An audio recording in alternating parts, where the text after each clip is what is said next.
Government communication report के नाम से ये रिपोर्ट है और इस ग्रुप ऑफ मिनिस्टर्स की रिपोर्ट को अंकित करने वाले 5 cabinet ministers Ravishankar Prasad ji, Smriti Irani ji, S Jaishankar जी, मुख्तार अब्बास नकवी जी और जावड़ेकर साहब हैं। और जो 4 MOS इसमें थे, हरदीप पुरी, अनुराग ठाकुर, किरण रिजिजू और बाबुल सुप्रियो जी। मुझे सबसे बड़ी दिक्कत इस रिपोर्ट से यह है कि इस रिपोर्ट की स्ट्रैटेजी एक ही है और उसका जो उन्होंने आशय भी उस रिपोर्ट में डाला है वो बहुत क्लियर है और उसमें कहीं ना कहीं संदेश ये दिया जा रहा है कि कैसे इस देश में फ्री स्पीच को, अभिव्यक्ति की आजादी को, थोड़ा बहुत जो ईमानदार और इंडिपेंडेंट मीडिया रह गया है उसको कंट्रोल किया जाए और उनका दमन किया जाए। और ये बहुत क्लियर है, इसमें ये नहीं है कि सरकार के खिलाफ या कुछ। अगर आप सरकार से कड़े सवाल करते हैं, अगर आप पॉलिसीज पर क्वेश्चन उठाते हैं, अगर आप किसी भी चीज पर सवाल करते हैं तो आप एक नेगेटिव नैरेटिव फॉर्मेशन में आ जाते हैं और उसके बारे में ये रिपोर्ट है। इसमें बड़े साफ तौर से अंकित किया गया है कि फेक नैरेटिव फैलाने वालों के साथ क्या करना चाहिए। लेकिन बड़ी दिक्कत यह है, और ये दिक्कत कहते हुए थोड़ा मेरा सर शर्म से झुकता है, कि जब 2020 में सारा का सारा विश्व, पूरा देश कोरोना जैसी महामारी से जूझ रहा था और मुझे लगता है पक्ष और विपक्ष सब लोग हाथ मिलाकर किसी तरह से इस महामारी से निकलने की कोशिश कर रहे थे और हम उम्मीद कर रहे थे कि प्रधानमंत्री जी इस देश में हर व्यक्ति की जान की परवाह कर रहे होंगे, हर व्यक्ति के रोजगार की परवाह कर रहे होंगे, महंगाई ना बढ़े इसकी परवाह कर रहे होंगे, इसकी परवाह कर रहे होंगे कि कैसे हम सब लोग सुरक्षित रहें। तो सच तो यह है कि यह सरकार, इसके मंत्री एक बहुत बड़ा षड्यंत्र रच रहे थे। 6 मीटिंग 2020 में इस ग्रुप ऑफ मिनिस्टर्स की हुई और बजाय लोगों का हाथ पकड़ने के उन्होंने हमारी पीठ में छुरा घोंपने का काम किया। उन्होंने एक साजिश रची, एक षड्यंत्र रचा कि कैसे मीडिया को, जो भी थोड़ा बहुत सच दिखा रहे हैं, उसका दमन किया जाए। कैसे अगर कोई हमारे खिलाफ सवाल पूछता है तो उसके खिलाफ एक नैरेटिव बनाया जाए। किस तरह से इंडिपेंडेंट जर्नलिस्ट को, डिजिटल प्लेटफॉर्म्स को, OTTs का दमन किया जाए और उसके बारे में अभी मैं बात करूंगी। लेकिन दुख की बात यह है, और यह कहते हुए मुझे बहुत दुख होता है क्योंकि मैं एक पत्रकार रह चुकी हूं, कि कई हमारे पत्रकार साथियों का भी इसमें नाम आया है। मुझे नहीं पता वो अपनी मर्जी से गए थे, पर मुझे लगता है कि जो भी पत्रकारिता करता है उसमें कहीं ना कहीं एक वो चिंगारी रहती है दुनिया बदलने की। तो मैं पूरी ईमानदारी से पूछना चाहती हूं, क्या उनका इस्तेमाल किया गया?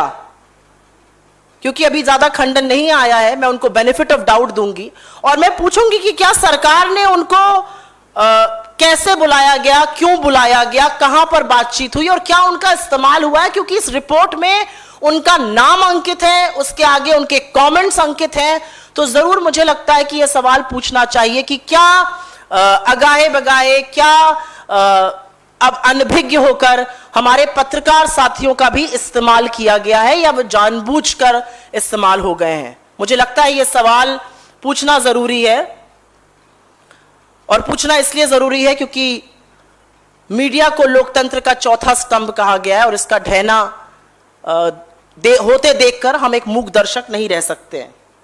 तो जैसा कि मैंने कहा, 2020 में जब हम और आप कोरोना से जूझ रहे थे, जब सैकड़ों, लाखों, हजारों हमारे श्रमिक मजदूर पैदल घर जा रहे थे, चिलचिलाती धूप में, पैरों में छाले और फफोले पड़े, जब लोग तबाह हो रहे थे, नौकरियां जा रही थी, वेतन कट रहे थे, बच्चों को स्कूल से निकाला जा रहा था, तब मोदी जी, उनके मंत्री और उनकी सरकार इस देश के खिलाफ एक षड्यंत्र रच रहे थे, हमारी पीठ में छुरा घोंपने का काम कर रहे थे। एक और परेशान करने वाली बात यह है कि ये जो ग्रुप ऑफ मिनिस्टर्स के सुझाव हैं उन पर ऑलरेडी कानून बन चुका है और ये दिक्कत तलब बात ये है। ये दिक्कत तलब बात इसलिए है क्योंकि अभी तक मुझे लगता था कानून पार्लियामेंट बनाने का काम करता है, सदन में डिस्कस करके सदन की राय से कानून बनते हैं। विचार विमर्श करके कानून बनते हैं। दमन की नीति से नियम और कानून बनाना शायद यह पहली बार एक आजाद देश में और विश्व में देखा जा रहा है। ग्रुप ऑफ मिनिस्टर्स ने ओटीटी प्लेटफॉर्म्स की बात करी थी। अभी जो आईटी रूल्स 2021 आए, जिसमें intermediate guidelines and digital media communication पे रूल्स हैं, उसमें पूरी तरह से जो सुझाव दिया गया था वो कानून बन चुका है। उन्होंने डिजिटल मीडिया प्लेटफॉर्म्स की बात करी, जो भी वहां पर आशंकाएं दिखाई गई थी उस पर कानून बन चुका है। तो एक ये भी सवाल है कि क्या नीति, नियम और कानून इस देश में कुछ ग्रुप ऑफ मिनिस्टर्स मीडिया का दमन करके ऐसे बनाए जाएंगे या सदन बनाएगा? खैर, मैं एक बात आगे बढ़ने से पहले यह जरूर कहना चाहूंगी कि ऐसा करने की नौबत ही क्यों आई? क्यों सरकार को बैठकर एक ग्रुप ऑफ कम्युनिकेशन रिपोर्ट बनानी पड़ी? ऐसा आप क्या काम कर रहे हैं कि आज देश उसको स्वीकारने के लिए तैयार नहीं है? आपको ये इसीलिए करना पड़ा क्योंकि कहीं ना कहीं हम दो और हमारे दो की ये सरकार जो है वो हर वो कदम ऐसा उठाती है जिसमें लोगों का भला नहीं होता है, चंद पूंजीपतियों का भला होता है, और इसीलिए शायद आपको ये नैरेटिव बिल्ड करना पड़ता है। और अभी मैं आगे एक्सप्लेन आपको जरूर करूंगी, क्योंकि एक्सेस है इस रिपोर्ट का, मैंने ये रिपोर्ट पढ़ी है। कुछ इसमें से जो एक्सर्प्ट्स हैं वो जरूर आपके साथ पढ़ना चाहूंगी। स्मृति ईरानी जी का कहना है 50 नेगेटिव इन्फ्लुएंसर्स को electronic media monitoring centre of the ministry of I&B track करेगा और 50 पॉजिटिव इन्फ्लुएंसर्स को भी ट्रैक करे, और कोशिश ये रहेगी कि 50 पॉजिटिव इन्फ्लुएंसर्स 50 नेगेटिव इन्फ्लुएंसर्स को न्यूट्रलाइज करे। ये बीजेपी की आईटी सेल नहीं करेगी, ये मिनिस्ट्री ऑफ आईएनबी की इलेक्ट्रॉनिक मीडिया मॉनिटरिंग सेंटर करेगी। पार्टी की काम जो ट्रोल आर्मी करती थी, अब वो सरकार के तंत्र करेंगे। मेरा सवाल इस पे है कि भाई इन लोगों के साथ क्या करिएगा? अगर वो नेगेटिव लोगों को, आप इन्फ्लुएंसर्स को ट्रैक करिएगा तो उनके साथ क्या किया जाएगा?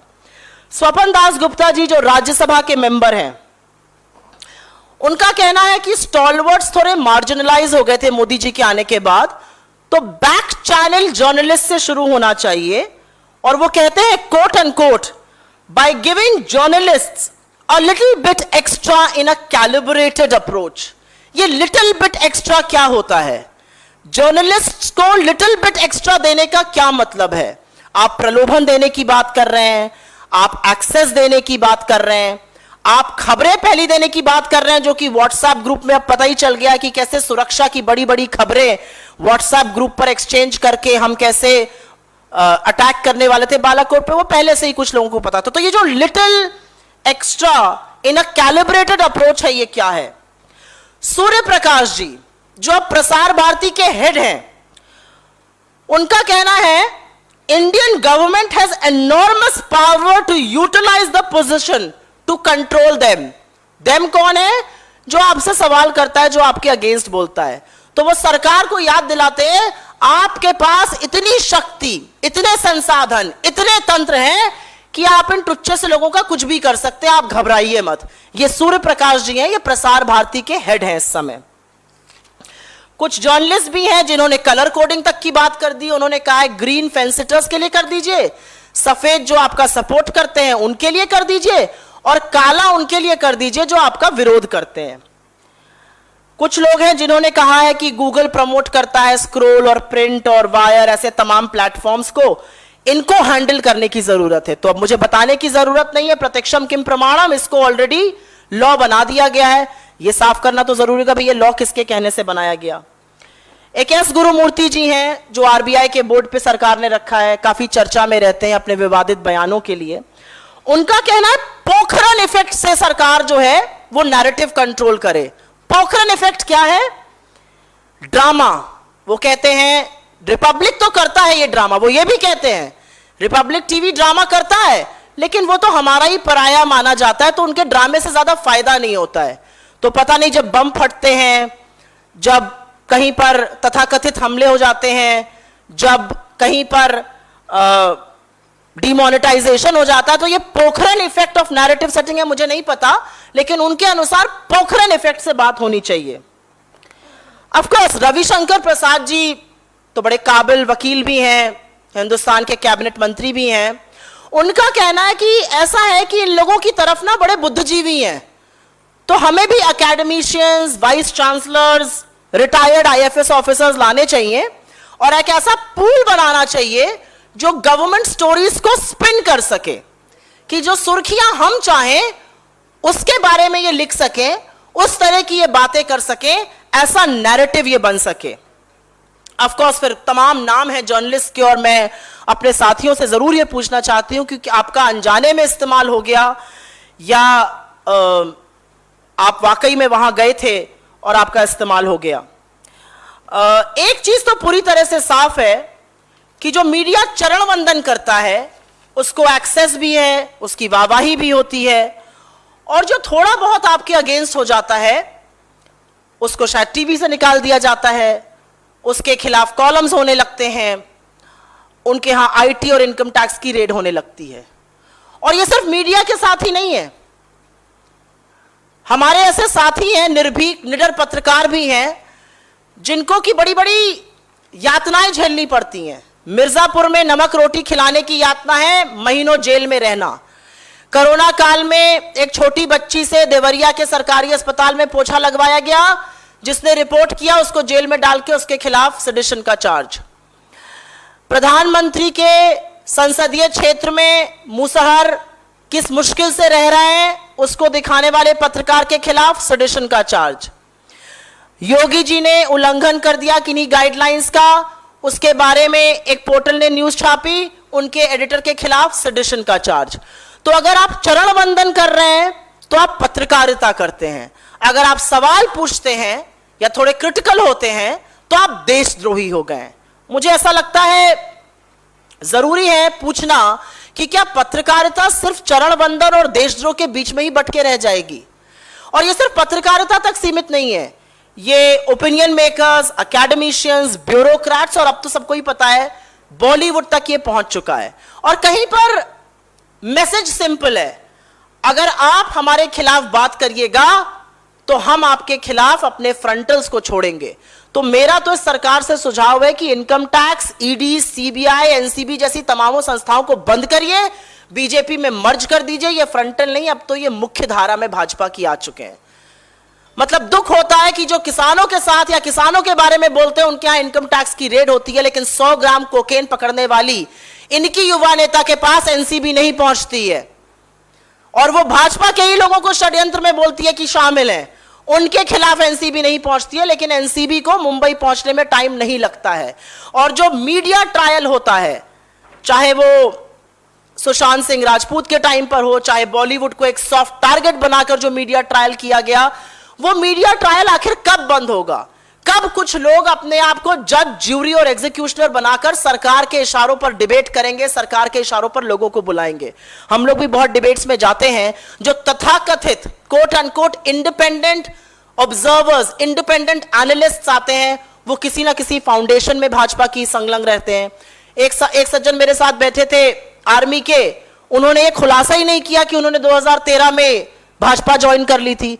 तो ये कहां से इंडिपेंडेंट एनालिस्ट और ऑब्जर्वर्स है? और शायद इन्हीं लोगों की स्पिन बनाने की बात ये सरकार करती है। इस सरकार को ओटीटी से दिक्कत है, एक्सप्लिसिट सेक्सुअल चीजें दिखाने से दिक्कत है, उसमें मुझे कोई आपत्ति नहीं है, लेकिन सरकार को अपना मुंह तो सेक्सुअल फेवर्स जो सीडी पे मांगे जा रहे हैं नौकरी के लिए भाजपा के मंत्रियों द्वारा कर्नाटक पे, उसमें भी कुछ बोल देना चाहिए था। मुझे ऐसा लगता है कि कहीं ना कहीं ये सब करना इसलिए जरूरी है क्योंकि आपका काम नहीं बोल रहा है। जब आपका काम बोलना बंद कर देता है तो आपको ये सब चीजें करनी पड़ती हैं। हमारे 4 या 5 सवाल हैं इस सरकार से। मेरा पहला सवाल मोदी सरकार से है कि इस पूरे खुलासे पर आपकी चुप्पी बहुत ही बड़ा प्रश्न लगाती है, बड़ी निंदनीय है। हम सीधा सवाल प्रधानमंत्री जी से करते हैं कि यह सब किस आशय से किया गया? यह लोकतंत्र को मजबूत करने का काम था या इसने लोकतंत्र को खोखला करने का काम किया? और क्या 73 साल बाद आजादी के, जब हम पार्शली फ्री कहे जाते हैं एक ऐसे एनजीओ से जो कि यूएस गवर्नमेंट द्वारा फंडेड है, हमारा सर शर्म से झुकना चाहिए या नहीं झुकना चाहिए? 73 साल बाद जिस आजादी के लिए लाखों करोड़ों लोगों ने कुर्बानी दी, हमें अब पार्शली फ्री घोषित किया जाता है। हम प्रेस फ्रीडम पर तो निरंतर गिर रहे थे, अब हम फ्रीडम ऑफ द कंट्री पर भी गिरकर नीचे आ चुके हैं। तो पहला सवाल प्रधानमंत्री जी से यह है कि इसका आशय क्या था? क्या इससे लोकतंत्र मजबूत होता है या इसको आप और खोखला कर रहे हैं? और क्या जो विदेशी संस्थाएं सवाल उठा रही हैं उसमें सच है हमारी स्वाधीनता के बारे में, हमारी स्वतंत्रता के बारे में? हम दूसरा सवाल जरूर पूछना चाहते हैं उन केंद्रीय मंत्रियों से और उन तथाकथित एक्सपर्ट्स से जिनके कुछ शब्द मैंने आपको बताए। स्मृति जी जरूर बताइएगा, 50 नेगेटिव इन्फ्लुएंसर्स को ट्रैक तो आप करा रही हैं, उनके साथ आप क्या सलूक कर रही हैं? किस तरह से उनके खिलाफ आप एजेंसीज का इस्तेमाल करवाएंगी या कर रही हैं? यह जरूर अपनी पोजीशन क्लियर करिए। सूर्य प्रकाश जी जरूर बताइएगा प्रसार भारती के हेड बनकर कि सरकार की कौन सी कोट अनकोट एनॉर्मस पावर को आप इस्तेमाल करके इन लोगों को कंट्रोल कर रहे हैं। स्वपन दास गुप्ता जी जरूर बताइएगा वो कौन सा लिटिल बिट एक्स्ट्रा इन कैलिब्रेटेड मैनर आप इन जर्नलिस्ट को दे रहे हैं। रविशंकर प्रसाद जी को तो बहुत कुछ बताना पड़ेगा। रविशंकर प्रसाद जी को तो यह जरूर बताना पड़ेगा कि नीति निर्धारण संसद करेगा या नीति निर्धारण कमरे में बैठकर गोष्ठी करने वाला एक ग्रुप ऑफ मिनिस्टर्स करेगा। क्योंकि आपकी जो अभी आईटी एक्ट आई है उसमें जावड़ेकर जी और आपकी विश्वसनीयता पर, आपकी जो संदिग्धता है हमारे संविधान के प्रति, उस पर प्रश्न उठ चुका है। क्या आपने जो नीति बनाई, क्या आपने जो नए कानून बनाए, वो तो साफ जाहिर है आपने इस ग्रुप ऑफ मिनिस्टर्स की रिपोर्ट पर, उनके सुझावों पर, उस आशय से बनाए गए। तो हम तो आपके इस्तीफे की मांग करते हैं क्योंकि एक ये बहुत बड़ा ब्रीच ऑफ ट्रस्ट है, ये ब्रीच ऑफ कॉन्स्टिट्यूशनल रिस्पॉन्सिबिलिटी है। और मैं ये जरूर अपने साथियों से पूछना चाहूंगी दोबारा से, आपका नाम आया है, जिसको भी ये रिपोर्ट पढ़ने को मिलेगा, मैं आपको यहां से बैठ के शर्मिंदा नहीं करना चाहूंगी। आप अपनी पोजीशन क्लियर करिए। क्या आपका अनभिज्ञता में इस्तेमाल हो गया? आपको क्यों बुलाया गया था? किस आशय से बुलाया गया था? आपको क्या सवाल दिए गए थे? कि आपने कहीं साइन किया है या आप जानबूझकर इस षड्यंत्र का हिस्सा बन गए? मुझे लगता है यह सवाल हमारी मीडिया की विश्वसनीयता पर है और जरूरी है कि आप इस पर क्लियरली अपनी पोजीशन बताएं। और मेरा अपना मानना है कि ये सारी चीजों की इसलिए जरूरत है क्योंकि आपके अपने क्रियाकलाप जो हैं वो हम दो और हमारे दो को लाभान्वित करने के लिए ही है, और अपने पाप को छुपाने के लिए आपको ये सारी की सारी कवायद करनी पड़ रही है। अगर आप निर्भीक हैं, अगर आप निडर हैं, अगर आप इंडिपेंडेंट पॉलिसी मेकिंग कर रहे हैं, अगर आप नीति, नियम और कानून पूरी निष्ठा से बना रहे हैं, तो आपको जरूरत ही नहीं पड़ेगी नैरेटिव सेट करने की, स्पिन देने की, सुर्खियां बटोरने की। आपको यह सब करना पड़ रहा है। इसका मतलब है कि आपकी नीति, नियम और कानूनों में खोट है और हम दो और हमारे दो के बारे में जो हम कहते हैं वो पूर्णतः सच है। I will make a very, very brief statement in English. I have mostly covered most things in Hindi. A government communication report has revealed some very, very disturbing facts. There were 5 union cabinet ministers, including Smriti Irani, Prakash Javadekar, Ravi Shankar Prasad, Mukhtar Abbas Naqvi, S. Jaishankar, and of course 4 other ministers of state who were a part of this. It is absolutely certain that at the time of Corona, when the entire world, including all of us, was standing rock solid with the government and were hoping that the Prime Minister is thinking about our lives, our livelihood, he's thinking about taking us out of this crisis, he was actually preparing to stab us in the back by first compromising the freedom of speech and expression in the country, by first controlling free press. And for doing so, it looks like some of our own became party to this. I sympathize with them. I don't know if it happened because they were caught unaware. I don't know if it happened with their consent. But I think it's important that they come out and make their positions clear, because this does raise questions on their commitment to being a part of media. And media is just another job. Media is for a reason called the 4th pillar of any democracy. However, I'll go back to the report, and the report very categorically mentions that there has to be a strategy to neutralize people who are writing against the government. It very categorically also seems to suggest that some of the suggestions made in this report have actually been turned into law. The IT Rules 2021 announced a few days back by Shri Ravi Shankar Prasad ji and Prakash Javadekar ji seem to have taken a lot of these suggestions on board. So this does raise questions. Will Parliament make laws, or will laws be made by reports like these? Just to quote a few of the ministers there, Smriti Irani talks about tracking 15 negative influencers by the Electronic Media Monitoring Committee of the Ministry of INB. I don't know if this is a breach of constitutional privileges, but it certainly seems to be a very, very blatant, naked attempt to attack free press and free voices. Swapan Dasgupta talks about giving that little bit extra to journalists in a calibrated manner. I do not know if he's trying to compromise journalists. I don't know if he's talking about freebies. I don't know what is he talking about. He needs to make his position clear. What is that little bit extra? Surya Prakash, now head of Prasar Bharati, says that the government has enormous power to utilize its position in controlling them. This is blatant, absolute blatant exercise of power. I would like to ask him, what does he mean and what sort of power is he exercising to control free press? Of course, there are our friends who go as experts talking about security, national security. They talk about color coding, green for fence-sitters, black for people who were against you, white for those who support you. There are many others who talk about the Pokhran effect. I don't know what that Pokhran effect is. Is this a figment of the government's imagination that keeps coming from time to time, where Pakistan becomes active, where a demonetization happens? But there seems to be something like the Pokhran effect they talk about. Ravi Shankar Prasad, of course, goes on to say that there needs to be a pool of spin doctors who must give a spin to every government story. He's talking about academicians, VCs, retired IFS officers. My simple question to most of what has been revealed now is, if you are making policies and if you are making laws with commitment, with fairness and with justice, why do you need this propaganda machinery? Why is there a need to clamp down on those who question you? If a policy has been made with honesty, you can put your hand on your heart, stare in the face of a journalist asking you the question and answer them. But why do you want to have a parallel universe where people are being curbed, where people are being watched, where you are going to exercise control and power over them?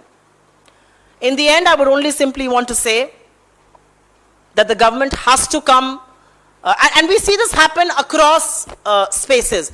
We see this happen with independent journalists, whether it was in UP, where a journalist had to be jailed for reporting on salt and roti being served in Mirzapur, whether it was a sedition charge leveled against a journalist who showed some truth and hard facts about the Prime Minister's constituency of Varanasi and Musahars there, whether it was Devariya, where a minor girl was being made to mop the floor during Corona.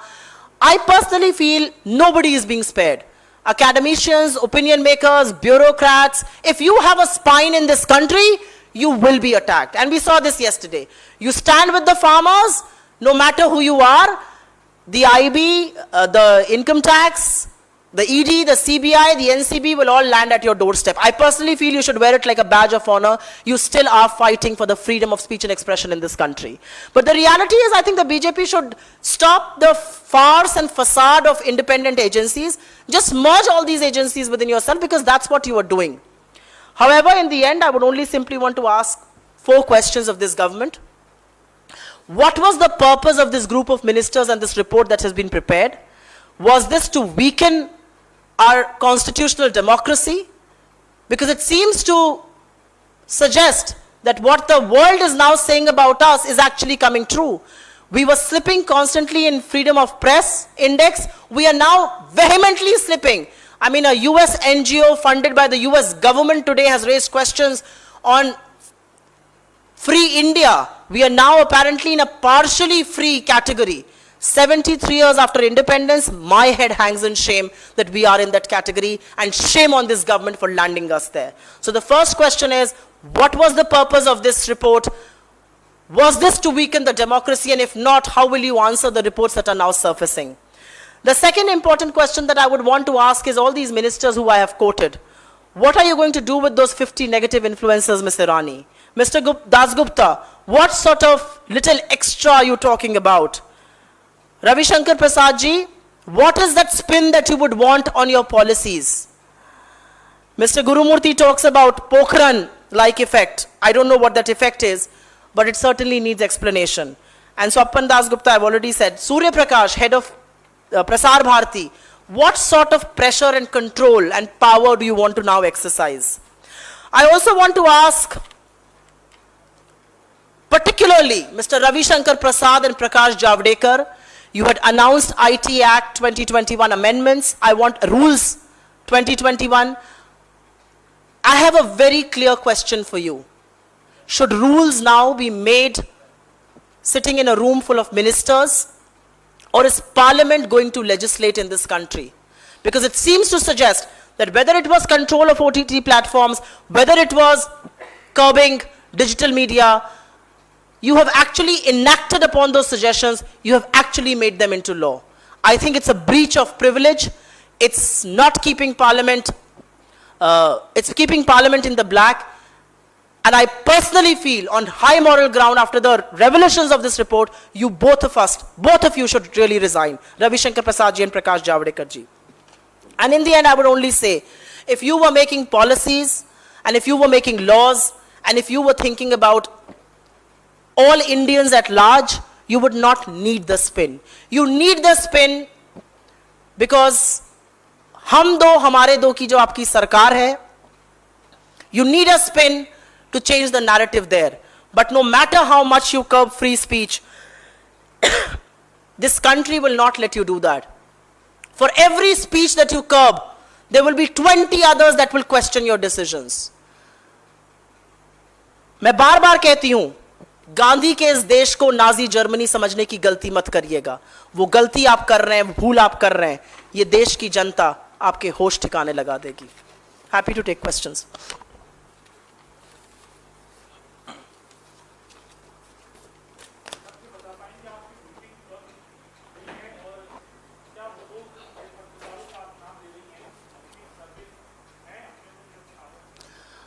Sorry, क्या आपने बोला? जिल किसका नाम ले रही हूं?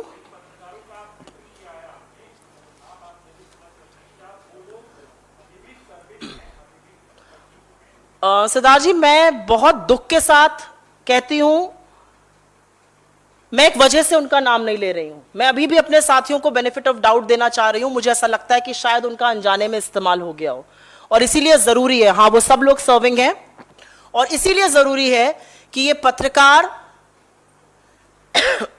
आगे आकर पोजीशन क्लियर करें. इनको किस तरह की वार्ता के लिए बुलाया गया था, इनके साथ किस तरह की बातें हुई, किस तरह की चर्चा हुई, क्योंकि कहीं ना कहीं ये सवाल उठाता है इनके अपने रोल पर कि क्या आप लोग जो फील्ड में रहते हैं, क्या आप लोग जो वाकई में न्यूज कवर करते हैं, आपके साथ दगाबाजी करी जा रही है? क्या आपके साथ विश्वासघात हो रहा है?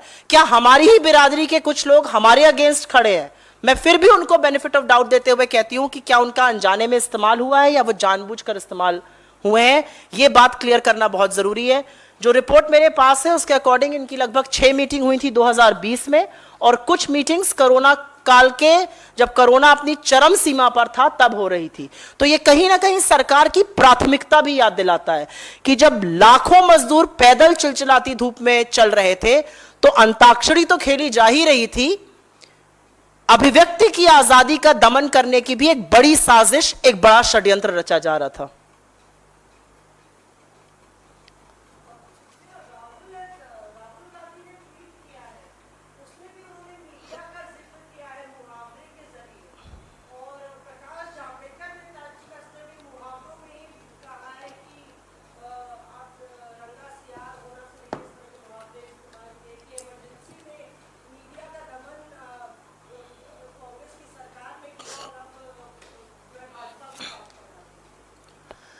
प्रकाश जावड़ेकर जी को मैं पूरी इज्जत के साथ एक सवाल पूछना चाहती हूं. उनके बारे में आप सब लोगों ने तो देखा ही होगा, अब तो पब्लिक डोमेन में भी है. व्हाट्सएप की जो चर्चा थी उनके बारे में, और जो शब्द उनके बारे में इस्तेमाल किए गए, मुझे लगता है कि एक सभ्य समाज को, मैं उसको यहाँ पे क्या दोहराऊं, लेकिन उनकी कुछ समझदारी पर कुछ सवाल उठाए गए थे, और बड़े ही गंदे शब्दों में उनके मित्र अर्नब जी ने सवाल उठाए थे. तो क्या उन्होंने कोई एक्सप्लेनेशन मांगा है? क्या उन्होंने कोई उनसे स्पष्टीकरण चाहा है? मुझे लगता है कि उनकी हिम्मत ही नहीं होगी ऐसा चाहने की. प्रकाश जावड़ेकर जी, पहले तो मेरे इस सवाल का जवाब दे दें कि आपने जो आईएनबी के तहत ये ओटीटी प्लेटफॉर्म्स वगैरह को कंट्रोल करने की बात करी है, इस पर मेरे 2 सवाल हैं कि आपने ये रूल्स बिना संसद में डिस्कस किए, बिना किसी से बात किए बना दिए हैं, सिर्फ इस ग्रुप के रिकमेंडेशंस पर, और अगर आपको वाकई में संस्कार की इतनी चिंता है तो जो कर्नाटक में आपके मंत्री नौकरी के नाम पर करके सीडी पे पाए गए हैं, उनके बारे में संस्कार को ही ऊपर रखते हुए एक महिला होने के नाते मैं पूछना चाहती हूं आपका क्या कहना है। असल में दिक्कत यह है कि यहां के मंत्री जो हैं वो मंत्रालयों का काम नहीं करते हैं और ज्यादा वक्त बर्बाद करते हैं इधर उधर फिजूल की बातें करने का। जो राहुल जी ने कहा है वो 100 आना सच बात है। उन्होंने बिल्कुल सही बात कही है कि एजेंसीज इंडिपेंडेंट रही नहीं है, एजेंसीज का भरपूर इस्तेमाल किया जा रहा है, दुरुपयोग किया जा रहा है। There has been a constant erosion and undermining of every institution in this country. And with all due respect to the media, I come from media. It is my first love. With all due respect to media, I would want to raise questions on the kind of reporting that a section of the media is doing. If at 3:30 or 4 in the afternoon, whether it's going to be May or whether it's going to be the biting cold of January, you will sit here and talk to us or go and report out in the field, how does a section of media become so pliable that instead of questioning the government, you are raising doubts and you are raising issues for your own fraternity? I would like to give them the benefit of doubt. They need to come forward and clarify their position. पर क्योंकि आपने emergency की बात करी और मुझे लगता है राहुल जी ने ये बिल्कुल स्पष्ट कर दिया है कि ये गलती थी और उसके लिए हम क्षमा मांगते हैं, लेकिन इस गलती का इंदिरा जी ने समय रहते सुधार किया था। उनकी आत्मा लोकतंत्र में बसती थी, उन्होंने तुरंत चुनाव कराए थे। आज जो देश में हो रहा है वो इमरजेंसी है या नहीं है? और क्या होती है इमरजेंसी? इमरजेंसी ये होती है कि पत्रकार अगर निर्भीक और निडर होकर कुछ दिखा रहा है तो उसको जेल में डाल दिया जाए। इमरजेंसी ये होती है कि अगर किसान के साथ खड़े हैं कोई तो उनके खिलाफ सेडिशन, देशद्रोह का चार्ज लगा दिया जाए। इमरजेंसी ये होती है कि अगर किसान शांतिपूर्ण ढंग से प्रदर्शन कर रहा है तो उसके खिलाफ एनआईए की नोटिस और 50 लाख की नोटिस भेजी जाए। इमरजेंसी ये होती है कि आप गुप्त दान लेते रहिए और कानून को ऐसा तोड़ मरोड़ के बना दीजिए कि आपसे कोई सवाल ना पूछे। क्या होती है इमरजेंसी? मैं ये जानना चाहती हूं, कहां है इमरजेंसी? क्या इमरजेंसी ये होती है कि आप ऑर्डिनेंस पे ऑर्डिनेंस लाके कानून बनाइए? क्या तमाशा और माहौल बना दिया आपने भारत के संसद का? कोई बहस नहीं होती है, कोई मुद्दों पर बात नहीं होती। क्या होती है इमरजेंसी? क्या इमरजेंसी ये होती है कि आपके चवन्नी के ट्रोल बैठकर हर आदमी को गाली दे, औरतों के साथ अभद्रता करे, मारने की धमकियां दे? क्या होती है इमरजेंसी? मैं जानना चाहती हूं भाजपा से। और चुनी हुई सरकारों को गिराना पब्लिक मैंडेट होता है। क्या उन चुनी हुई सरकारों को गिराना इमरजेंसी होती है? गोवा, मणिपुर, अरुणाचल प्रदेश में कितने नाम लूं? कर्नाटक, मध्य प्रदेश, कहां किस किस राज्य का नाम लूं? क्या होती है इमरजेंसी? मैं पूछना चाहती हूं भाजपा से।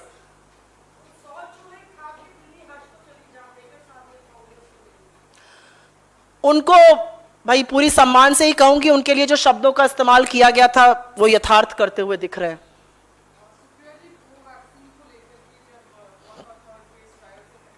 Just give me a minute, is there anything suo motu? इस पे कोई और सवाल? हाँ,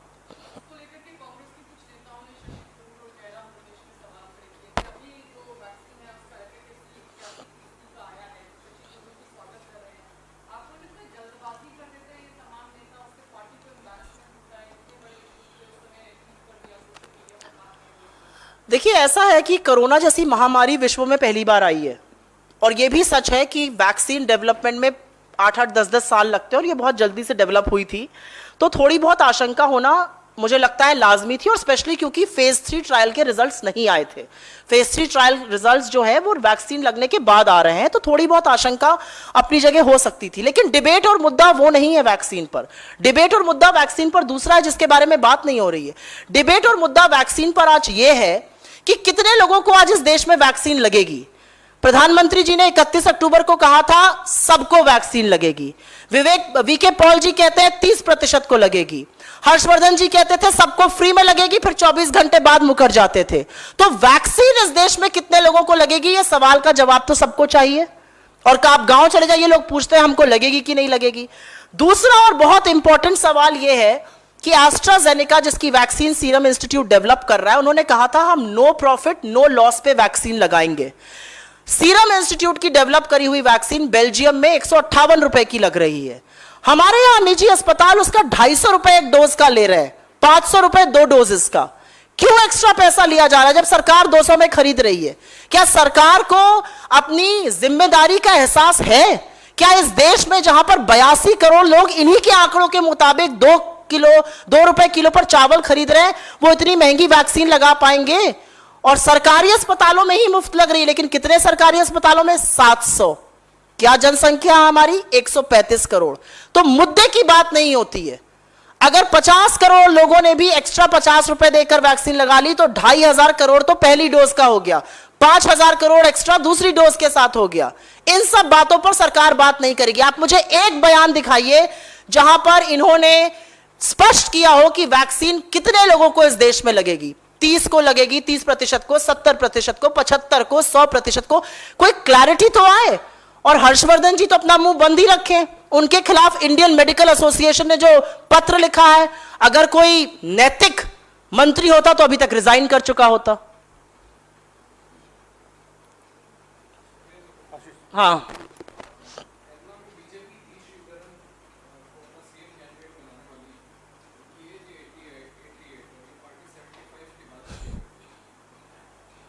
मैं तो सिर्फ यही पूछूंगी, कहां है अडवाणी जी, कहां है मुरली मनोहर जोशी जी, अरुण शौरी जी, यशवंत सिन्हा जी, ऐसे तमाम नेताओं की एक लिस्ट है, उमा भारती जी, गोविंदाचार्य जी, ये सब लोग कहां हैं?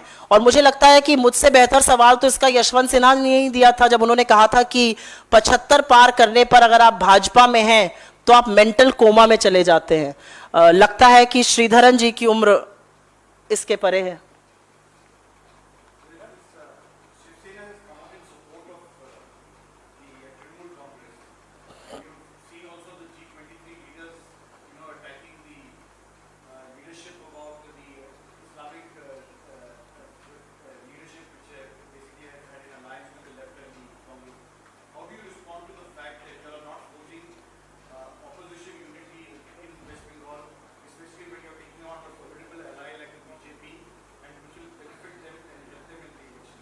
It looks like here in Delhi we feel BJP is a formidable ally. It is a fact that we are fighting BJP's divisive ideology and their propaganda in West Bengal. There is no denying that. But we are also up in arms against the kind of misgovernance, the kind of cut money culture, the kind of syndicate that one has seen in the Trinamool rule. And I think as a responsible opposition, it is our duty and it is our prime responsibility to fight against both those odds. We feel that our alliance with the left is very strong. We are contesting on our agreed 92 seats. The party and the frontal that you spoke about has been given seats from the left's quota. It is very fashionable for the BJP to question all our alliances. Let's go back in time and begin questioning theirs. Because if we question theirs, they will have no face to save. The reality is that every election is unique. It is fought on local issues. It is fought on local alliances, on local dynamics. And we believe that in West Bengal, it isn't just the BJP's divisive agenda, but also the TMC's misgovernance over the last 10 years that we need to expose. Yes, हाँ बताइए।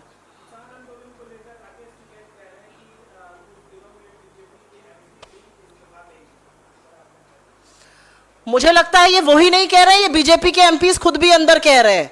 आप देखिए कितना असंतोष है Bharatiya Janata party खुद में।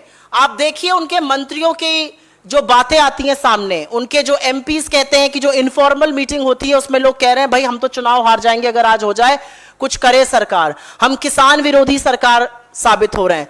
मैं तो सिर्फ इस पर इतना ही कहूंगी कि हम दो और हमारे दो के प्रति इतनी प्रतिबद्धता है इस सरकार की, जो हम दो हैं उनको हमारे दो के प्रति इतनी प्रतिबद्धता है, इतनी जिसको कहते हैं भक्ति है उस ओर, कि अपने सारे एमपीज और एमएलएज और मंत्रियों की बात को नजरअंदाज करके भी उनको खुश रखने का काम किया जा रहा है। तो मुझे बिल्कुल भी इसमें अचरज नहीं है, अचंभा नहीं है कि अगर बीजेपी एमपीज आगे चलकर रिजाइन करेंगे। उनके एक के बाद एक घटक दल उनको छोड़कर गए हैं इसी मुद्दे पर, और पुराने घटक दल छोड़कर गए हैं। और अगर अंदर वाला असंतोष अब बाहर भी दिखेगा तो मुझे इसमें अचंभा नहीं होगा। लेकिन वही है कि अगर आप इनके खिलाफ चले जाइएगा तो income tax, ED, CBI, NCB जैसे फ्रंटल्स आपके घर पे पहुंच जाएंगे। लेकिन अगर वो आपके घर पे पहुंच जाएंगे तो मैं इनके मंत्रियों से और एमपी से कहती हूं, आप याद रखिए कि अभी अभी आप लोकतंत्र के पक्ष में कहीं खड़े हैं। Done, thank you very much. ये ऑफ होने के बाद ऑन होने के बाद ऑफ नहीं होता है।